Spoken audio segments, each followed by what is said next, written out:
जोहार दोस्तों, और आपका स्वागत है जोहार जीएस में। इस वीडियो में हम लोग पढ़ेंगे यूनान का स्वतंत्रता संग्राम।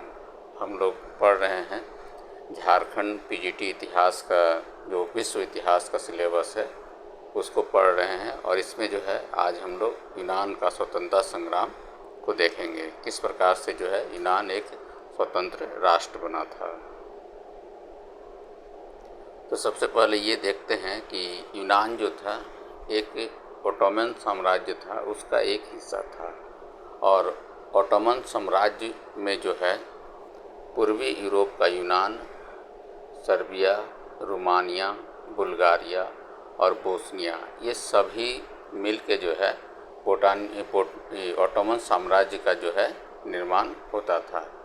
और ये सभी देश जो है भाषा, धर्म, रक्त से जो है टर्की से भिन्न था। यानी कि टर्की के अंतर्गत ये सभी क्षेत्र थे, लेकिन ये जो है भाषा, धर्म और रक्त से जो है अलग थे। इसीलिए टर्की जो है इसका शोषण करता था। लेकिन फ्रांसीसी क्रांति और नेपोलियन के कारण जो है राष्ट्रवाद का यहाँ जो है उदय हुआ। इससे पहले जो है हम लोग पढ़े थे कि इटली के एकीकरण और जर्मनी के एकीकरण में जो है किस तरह से फ्रांसीसी क्रांति और नेपोलियन के द्वारा जो है राष्ट्रवाद का उदय हुआ था। उसी तरह जो है यहाँ पर भी जो है राष्ट्रवाद का उदय का जो कारण था वो नेपोलियन था और फ्रांसीसी क्रांति थी। इसके अलावा क्या था कि 18वीं शताब्दी में जो है बौद्धिक आंदोलन जो चल रहा था, इसके कारण भी जो है इन सभी क्षेत्रों में जो है राष्ट्रवाद का उदय हुआ। एडमेंटियास कॉरेज, इन्होंने जो है प्राचीन संस्कृति के प्रति जागरूक किया लोगों को। कास्टेंटाइन रीगस द्वारा जो है देशभक्ति गीत लिखे गए हैं। ये सब कारण भी था जिससे जो है राष्ट्रवाद का उदय हुआ। इसके अलावा जो है यूनान में एक गुप्त क्रांतिकारी संगठन था, हिटेरिया फिलके। इसको याद रखिएगा कि यूनान का जो गुप्त क्रांतिकारी संगठन था उसका क्या नाम था। उसका नाम था हिटेरिया फिलके। और इसकी स्थापना जो है ओडेसा नगर, रूस में किया गया था। कब किया गया था? 1814 में। और 1821 में जो है यूनान में स्वतंत्रता संग्राम आरंभ होता है। प्रारंभिक दौर में जो है यूनान में जो है अल्बेनिया में जनीना के सूबेदार अली पाशा ने जो है स्वतंत्रता संग्राम का शुरुआत किया था या विद्रोह किया था, जिसको तुर्क सुल्तान ने जो है दबा दिया था। इसके बाद क्या हुआ कि मोल्डेविया में अलेक्जेंडर इप्सिलांटी के नेतृत्व में विद्रोह हुआ, जिसको कि मोरिया विद्रोह कहा जाता है। मोरिया और एजियन सागर के द्वीपों में विद्रोह हुआ।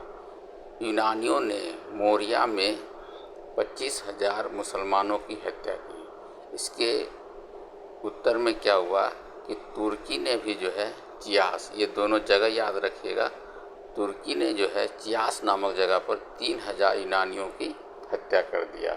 यानी कि यहाँ से अगर प्रश्न बनेगा तो ये प्रश्न बन सकता है कि मौर्य विद्रोह जो है किससे संबंधित है। तो ये जो है यूनान के स्वतंत्रता संग्राम से संबंधित है, ठीक ना। और यूनानियों ने जो है मोरिया में 25,000 मुसलमानों की हत्या किया था। इसके एवज में तुर्की ने भी जो है चियास नामक स्थान पर जो है 3,000 यूनानियों की हत्या कर दिया। इसके बाद क्या हुआ कि जब ये लड़ाई चल रहा था, ये विद्रोह और विरोध चल रहा था, तो इसमें क्या हुआ कि तुर्की जो है पराजय की ओर बढ़ रहा था। तो इसने क्या किया, सुल्तान महमूद द्वितीय ने मिस्र के सूबेदार मोहम्मद अली से सहायता मांगी। और मोहम्मद अली ने जो है पुत्र इब्राहिम पाशा के नेतृत्व में सेना भेजी और विद्रोह को दबा दिया। ये जो दो जगहों पर विद्रोह हो रहा था, इन विद्रोहों को जो है मिस्र के सूबेदार मोहम्मद अली के पुत्र इब्राहिम पाशा के द्वारा जो है इसको दबा दिया गया। इस विद्रोह में जो है इंग्लैंड का प्रसिद्ध कवि बायरन भी इस युद्ध में स्वयंसेवक के रूप में शामिल हुआ था। मेटरनिक जो था, ये तो अभी तक यूरोप में था ही। मेटरनिक क्या कह रहा था कि यूनानियों के विद्रोह के विरुद्ध था। यानी कि यूनानी जो विद्रोह कर रहे थे उसके अगेंस्ट में जो था ये मेटरनिक था। यानी कि मेटरनिक नहीं चाहता था कि यूनानी विद्रोह करे। लेकिन क्या हुआ कि यूरोपीय शक्ति का अब जो है इसमें हस्तक्षेप होगा। ये यानी कि यूनान में जो विद्रोह चल रहा था टर्की के विरुद्ध में, उसके ही में जो है अब यूरोपीय शक्ति का हस्तक्षेप होगा। कैसे होगा? यूनान के स्वतंत्रता संग्राम का प्रश्न जो है यूरोपीय कंसर्ट के समक्ष प्रस्तुत हुआ लाइक बैक कांग्रेस में। कांग्रेस का मतलब पार्टी नहीं होता, यहाँ पर जो है संस्था सम्मेलन, इससे भी इसका संबंध होता है। तो लाइक बैक कांग्रेस में जो है यूनान की स्वतंत्रता संग्राम का प्रश्न उठाया गया। लेकिन मेटरनिक जो था यूनान के मामले में किसी राज्य को हस्तक्षेप नहीं करना चाहता था। यानी कि मेटरनिक नहीं चाहता था कि यूरोप का कोई देश जो है यूनान के मामले में हस्तक्षेप करे। अन्य सभी देश जो है तटस्थ रहे, यानी कि किसी भी प्रकार का हस्तक्षेप नहीं किया। लेकिन रूस जो था ये जो है तुर्की का पतन चाहता था। इसका कारण क्या था? रूस जो है तुर्की का पतन क्यों चाहता था? क्योंकि जार ग्रीक जो था चर्च का प्रधान था। यानी कि ये जो जार था वो रूस के राजा को जो है जार कहा जाता था। ये ग्रीक चर्च का प्रधान था और यूनानी लोग जो थे वो ग्रीक चर्च के अनुयायी थे। इसलिए रूस जो था मदद करने के लिए तैयार हो गया। धीरे धीरे क्या हुआ कि यूनानियों पर जो है भीषण अत्याचार शुरू हो गया और दूसरे देश की जो सरकारें थी उस पर जो है जनमत का, वहाँ के लोगों का धीरे धीरे दबाव इस पर बढ़ने लगा। 1822 में इंग्लैंड में कैसलरी के स्थान पर जॉर्ज कैनिंग प्रधानमंत्री बना। इसने जो है यूनान को लड़ाकू पक्ष मान लिया। इसके बाद जो है नेवारिनों का युद्ध होता है। यहाँ पर एक चीज़ याद रखिएगा कि पिछला पीजीटी में एक प्रश्न आया था कि तुर्की के संतुलन में कौन सा देश जो है बाधक बन गया था, तो ये जो है रूस बन गया था। यही प्रश्न जो है पिछला बार पीजीटी हिस्ट्री में पूछा गया था।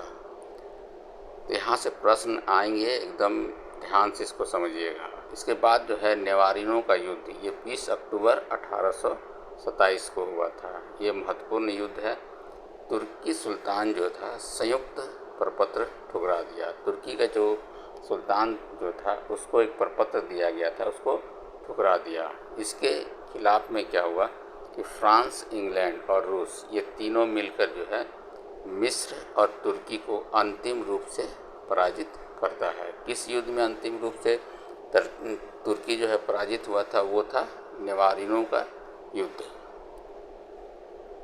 इसके बाद क्या होता है कि इसके बाद तुर्की सुल्तान ने 1828 की एंकरमैन की संधि को भी जो है ठुकरा दी। इस पर रूस के विरुद्ध जिहाद की घोषणा कर दी। एक तो 1828 में जो है एंकरमैन की संधि ठुकरा दिया और रूस के विरुद्ध जो है जिहाद की घोषणा कर दी। इसके कारण क्या हुआ कि रूस और तुर्की में जो है युद्ध होना तय हो गया। ये युद्ध जो है 1828-29 में हुआ था। इसके बाद जो है एड्रियानोपोल की संधि हुआ 14 सितंबर 1829 में और तुर्की के प्रभुत्व में जो है यूनान एक स्वतंत्र राष्ट्र बना। लेकिन शासक के प्रश्न पर जो है यूनान में अराजकता फैल गई। यानी कि यूनान को स्वतंत्र तो कर दिया गया लेकिन वो तुर्की के अंतर्गत ही था। तो इस कारण क्या हुआ कि वहाँ शासक कौन बनेगा इसका लेके जो है यूनान में अराजकता फैल गई। 1832 में फ्रांस, रूस तथा ब्रिटेन में समझौता हो गया। यूनान पूर्ण स्वतंत्र राज्य बना और यूनान की सीमाएं जो है पश्चिम में आर्टा की खाड़ी से पूर्व में वोलो की खाड़ी तक फैल गया। इसके बाद 27 जनवरी 1833 को क्या हुआ कि राजकुमार ओटो, ये नाम इम्पोर्टेंट है, राजकुमार ओटो ने जो है स्वतंत्र यूनान के प्रथम शासक के रूप में यूनान में प्रवेश किया। यानी कि यूनान के स्वतंत्र यूनान में जो है जो प्रथम शासक बना उसका क्या नाम था? ओटो। और ये कब हुआ था? 27 जनवरी 1833 को जो है यूनान एक स्वतंत्र देश बन गया। तो इस तरह से हम लोग देखते हैं कि यहाँ पर क्या क्या इम्पोर्टेंट है, इसको एक बार फिर से बता दे रहे हैं। इसमें एड्रियानोपोल की संधि बहुत इम्पोर्टेंट है, ये डेट याद रखिएगा, 14 सितंबर 1829। इसके द्वारा ही जो है यूनान स्वतंत्र हुआ था, ठीक। और किसके विरुद्ध जो है, तो टर्की ने जो है जिहाद की घोषणा कर दिया था, और एंकरमैन की संधि को कब ठुकरा दिया था, ये सब इम्पोर्टेंट है। और इस तरह से जो है स्वतंत्र यूनान का जो पहला शासक बना उसका क्या नाम था, ऑटो। इसके बाद है बेल्जियम की स्वतंत्रता। ये फ्रांस की क्रांति 1830 के बाद की कहानी है, जो इससे पहले ही बता दिए थे, जिसमें किस तरह से जो है बेल्जियम स्वतंत्र हुआ था। इसलिए यहाँ पर पढ़ने का कोई तुक नहीं बनता है। उस वीडियो में आप लोग देख सकते हैं कि बेल्जियम की स्वतंत्रता किस प्रकार हासिल हुआ था। यानी कि जब 1830 में जो है जुलाई क्रांति फ्रांस में हुआ था, उसका असर जो है अलग अलग देशों पर पड़ा था। उसमें से बेल्जियम एक देश क्षेत्र था। किस तरह से जो है बेल्जियम स्वतंत्र हुआ था, इसके बारे में पूरा डिटेल में बताए हैं। इसमें इम्पॉर्टेंट जो है यूनान का स्वतंत्रता संग्राम ही है। इस तरह से जो है दोस्तों आपका जो है यूनान का स्वतंत्रता संग्राम पूर्ण होता है। और ये वीडियो आपको कैसा लगा कमेंट बॉक्स में ज़रूर बताएं। और आने वाले समय में जो है और किन विषय पर, और जैसे इंडियन हिस्ट्री भी पढ़ना है हम लोगों को, तो क्या आप लोग इंडियन हिस्ट्री पर भी वीडियो चाहते हैं? यदि चाहते हैं तो कमेंट ज़रूर कीजिए। साथ ही साथ जो है इसको लाइक कीजिए और शेयर कीजिए। धन्यवाद।